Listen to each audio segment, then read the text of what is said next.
na iPhone 16 Pro Max. Di ka di ba naniniwala? Yan na, Mi. Kasi yung grade 1 pa, ito, grade 1 pa ako. Pero sa loob niya, bago pa rin.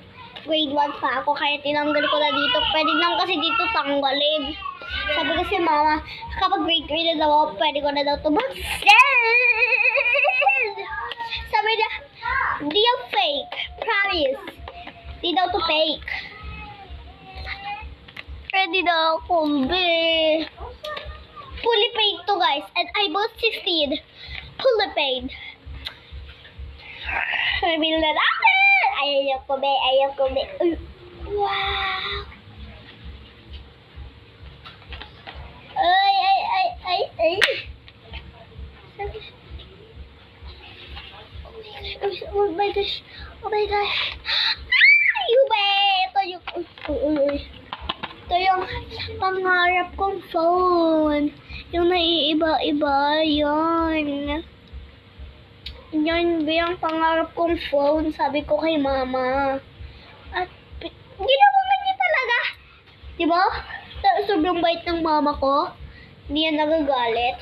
Kung may kasalanan lang ako, pues, gantuhin lang niya ako. Sa susunod, huwag mo nang ulitin na. Ganun lang, be.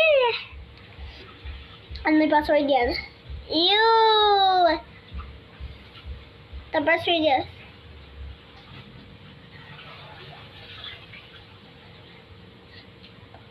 O, diba? Alam ko yung password, be. Yan na, be. Ready na si iPhone! At ika-close lang natin, kaya pag ingit kayo, pikit na lang kayo, ah. At ito charger niya, be. At ito charger niya, be.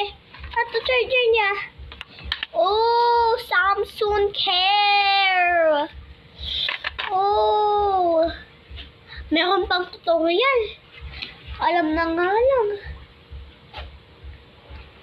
Yan na. Tapos, yung charger niya, be. Totoo. Hindi ako nagsasabi ng fake. Diba? Never ako nagsabi ng fake, ah. Kaya, thanks for watching. If you want this iPhone, just in the yellow basket. Only 5,000 lang siya pababa. 3,000, 2,000 lang. Ganun, guys. 2,000 plus, 3,000 plus, 4,000 plus, and 5,000 plus. Ito yung 5,000.